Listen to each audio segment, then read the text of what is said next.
Marwari media आप देख रहे हैं। आज 14 दिसंबर 2025 रविवार का दिन, हिंदू तिथि पौष माह के कृष्ण पक्ष की दशमी। नजर डालेंगे आज की बड़ी खबरों पर। शुरुआत करेंगे देश की बड़ी खबर के साथ।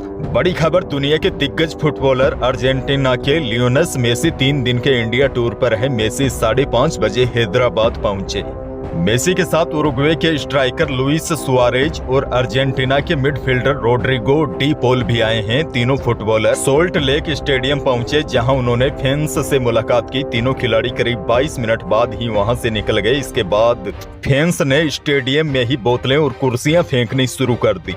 वहीं इससे पहले 11 बजे मेसी ने अपने 70 फीट ऊंचे स्टैच्यू का वर्चुअल उद्घाटन किया। इसमें बॉलीवुड एक्टर शाहरुख खान भी मौजूद रहे। वैसे आपको बता दूं, आमतौर पर दुनिया के 3 सबसे बड़े फुटबॉलर की बात होती है तो पहले नंबर पर लियोनेल मेसी का आता है और दूसरे नंबर पर क्रिस्टियानो रोनाल्डो का आता है। खैर, आगे बढ़ेंगे। देश की एक और बड़ी खबर, Mahatma Gandhi National Rural Employment Guarantee Act का नाम अब पूज्य बापू ग्रामीण रोजगार योजना होगा, यानी कि नरेगा का नाम बदल दिया गया है। शुक्रवार को केंद्रीय कैबिनेट ने योजना का नाम बदलने और काम के दिनों की संख्या बढ़ाने वाले बिल को मंजूरी दे दी है। न्यूज एजेंसी पीटीआई ने सूत्रों के हवाले से बताया कि काम के दिनों की संख्या 100 से बढ़ाकर 125 दिन कर दी जाएगी। वैसे कल इसको लेकर मैंने एक अलग से भी वीडियो दिया है, फिर भी आपको सरल भाषा में समझाऊं तो अब इसे मनरेगा नहीं बल्कि पूज्य बापू ग्रामीण रोजगार योजना के नाम से जाना जाएगा। अब तक योजना में हर ग्रामीण परिवार को साल में 100 दिन का काम मिलता था, अब इसे 100 से बढ़ाकर 125 दिन किया गया है।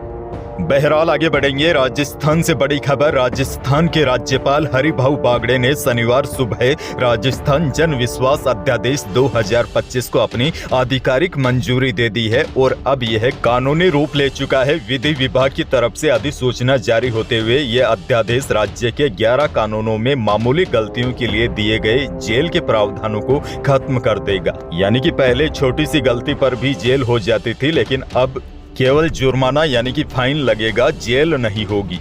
जैसे पहले वन अधिनियम की धारा 26(1)(a) के तहत वन भूमि में अनजाने से भी कोई मवेशी चराने चला जाता था तो उसे 6 माह का कारावास या 500 रुपए जुर्माना, ये दोनों का प्रावधान था। अब जेल का प्रावधान हटा दिया गया है, केवल जुर्माना ही लगेगा और वन को हुए नुकसान की क्षतिपूर्ति देनी होगी। इस फैसले से खासकर उन आदिवासी भाइयों और ग्रामीणों को बड़ी राहत मिलेगी जो अनजाने में अपने मवेशियों के साथ वन भूमि में प्रवेश कर जाते थे और उन पर आपराधिक मामले दर्ज हो जाते थे। आगे बढ़ेंगे। एक और बड़ी खबर, राजस्थान में सड़क दुर्घटनाओं को लेकर लगातार उठ रहे सवालों के बीच अब प्रदेश की भजनलाल सरकार राष्ट्रीय और राज्य मार्गों पर बने ब्लैक स्पॉट को अभियान के तहत बंद करेगी। शनिवार को मुख्यमंत्री भजनलाल शर्मा ने अमर जवान ज्योति पर राज्य स्तरीय सड़क सुरक्षा जागरूकता अभियान का शुभारंभ किया। इस दौरान मुख्यमंत्री ने युवाओं को सड़क सुरक्षा नियमों की पालना की भी शपथ दिलाई और सभी से आग्रह किया कि वह इस अभियान को सफल बनाने में मदद करे। कार्यक्रम के दौरान सड़क सुरक्षा को लेकर किए गए अच्छे कामों के लिए भी राहवीर योजना के तहत लोगों को सम्मानित किया गया। इस मौके पर सीएम ने एक सकारात्मक संदेश भी दिया। सीएम ने कहा कि मैं हमेशा सीट बेल्ट लगाकर रहता हूं, आप भी सीट बेल्ट लगाकर समाज में एक अच्छा संदेश दें। एक और बड़ी खबर देखिए, प्रदेश के किसानों के लिए बड़ी खुशखबरी है। पश्चिमी राजस्थान में पहला कृषि मशीनरी प्रशिक्षण केंद्र कृषि विश्वविद्यालय जोधपुर में स्थापित किया जा रहा है। अधिकारियों ने बताया कि प्रदेश में वर्तमान में बीकानेर और उदयपुर में इसके केंद्र स्थापित है। पश्चिमी राजस्थान में यह पहला केंद्र होगा। यहाँ किसानों की कई समस्याओं का समाधान होगा। किसानों की समस्या को देखते हुए जोधपुर कृषि विश्वविद्यालय में कृषि मशीनरी परीक्षण केंद्र की स्थापना की जा रही है। एक और बहुत बड़ी खबर देखिए, राजस्थान हाईकोर्ट में मुकदमों का अंबार कम करने के लिए अब हर महीने 2 शनिवार को अदालती कार्य होगा। देश के प्रधान न्यायाधीश सूर्यकांत की पहल पर कार्य दिवस बढ़ाने वाला राजस्थान हाईकोर्ट देश का पहला हाईकोर्ट बन गया है। यानी कि हाईकोर्ट में अब ज्यादा दिन काम होगा ताकि मुकदमों का जो अंबार लगा हुआ है वह कम हो सके। बहरहाल आगे बढ़ेंगे। एक और बहुत बड़ी खबर, प्रदेश की भजनलाल सरकार के 2 साल पूरे होने की प्रेस कॉन्फ्रेंस में बीकानेर पश्चिम के विधायक जेठानंद व्यास को कुर्सी नहीं मिली।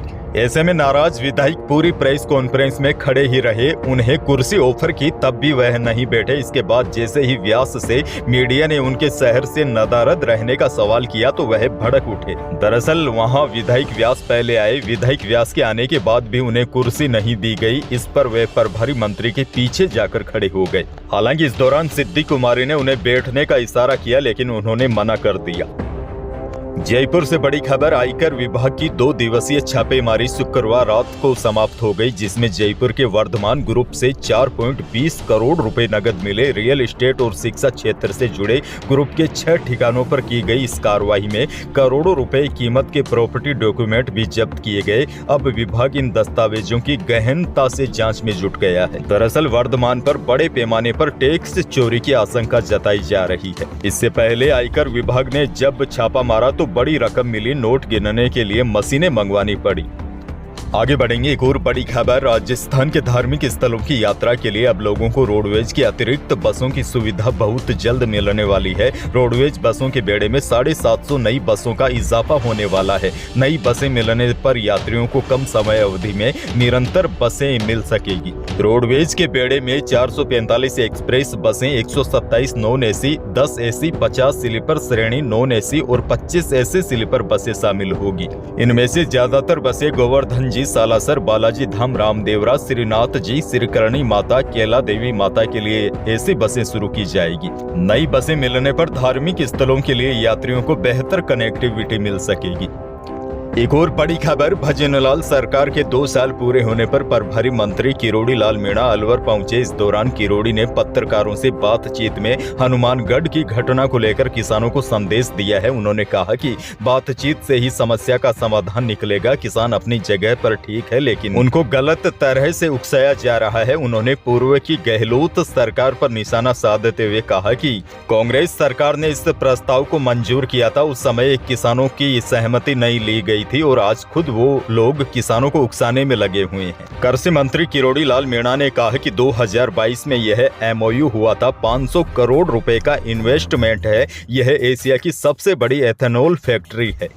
उन्होंने कहा कि यह फैक्ट्री लगती है तो इससे हजारों लोगों को रोजगार मिलेगा। पीएम की सोच के आधार पर इसका मॉडल तैयार किया गया है। उन्होंने कहा कि किसानों को लगता है कि वहां से गंदा पानी निकलेगा और केमिकल से उनकी फसलें खराब होगी और उनकी जमीन बंजर होगी, लेकिन इस समस्या का समाधान एक बड़ा STP प्लांट है जो वहां लगेगा। यह प्लांट न तो किसानों के खेतों में कोई केमिकल पहुँचने देगा और न ही गंदा पानी।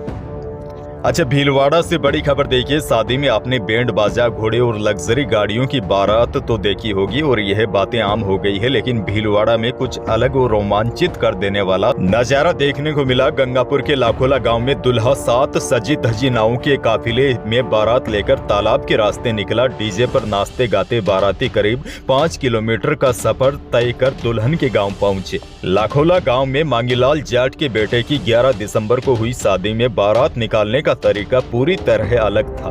परिवार ने सड़क की बजाय तालाब के रास्ते बारात ले जाने का फैसला किया। इसके लिए कुल 7 नावों को फूल, मालाओं और लाइट गुब्बारों से पारंपरिक तरीके से सजाया गया। आगे बढ़ना होगा, सोने और चांदी के भाव देखिए लगातार आसमान छूते जा रहे हैं। जयपुर सराफा बाजार में शनिवार को शुद्ध सोना 1200 रुपए बढ़कर 1,35,200 रुपए प्रति 10 ग्राम पर पहुंच गया और जेवराती सोना भी 1100 रुपए बढ़कर 1,26,400 रुपए रहा। हालांकि चांदी 3600 रुपए गिरकर 1,94,200 रुपए प्रति किलो रही। अनाज मंडियों के भाव की बात की जाए तो बीकानेर की अनाज मंडी में 13 दिसंबर को मूंगफली खल्ला का भाव अधिकतम 6300 रुपए रहा। मूंगफली चुग्गा बिकी 5500 रुपए। मूंगफली सिकाई का भाव रहा 5500 से अधिकतम 6400 रुपए। गवार के भाव में हल्का सा उछाल देखा गया। बीकानेर के अनाज मंडी में गवार का भाव अधिकतम 5000 रुपए रहा। मोट का भाव अधिकतम 5150 रुपए रहा और मूंग का अधिकतम भाव 7450 रुपए रहा। अच्छा, मौसम को लेकर बड़ी जानकारी आपको दे दूं। एक हल्के प्रभाव का पश्चिमी विक्षोभ सक्रिय हो गया है, जिसकी वजह से प्रदेश के कई इलाकों में कल हल्के बादल छाए रहे। हालांकि सर्दी से राहत रही, क्योंकि विक्षोभ की वजह से उत्तरी हवाओं का दौर फिलहाल काफी धीमा पड़ गया है। ऐसे में न्यूनतम तापमान में आने वाले दिनों में भी 1 से लेकर 2 डिग्री हल्की बढ़ोतरी होने की संभावना है। अब देखिए, मौसम विभाग के ताजा अपडेट के अनुसार फिलहाल आने वाले 2-4 दिन मौसम में कोई खास परिवर्तन नहीं होगा, लेकिन आने वाले दिनों में उत्तर पश्चिमी भारत के कुछ भागों में एक और नया पश्चिमी विक्षोभ 18 से 20 दिसंबर के आसपास सक्रिय होने की संभावना है। इस दौरान प्रदेश के उत्तरी पश्चिमी राजस्थान के कुछ हिस्सों में हल्की बारिश भी हो सकती है। यानी कि जो 18 दिसंबर को एक नया वेदर सिस्टम एक्टिव होगा, वह थोड़ा मजबूत सिस्टम होगा। तो यही थी प्रदेश और देश की आज की कुछ बड़ी और महत्वपूर्ण खबरें। वीडियो को लाइक करना बिल्कुल न भूलिए और चैनल पर नए हैं तो सब्सक्राइब जरूर कीजिए ताकि आप अपडेट रहे बड़ी और काम की खबरों से। धन्यवाद।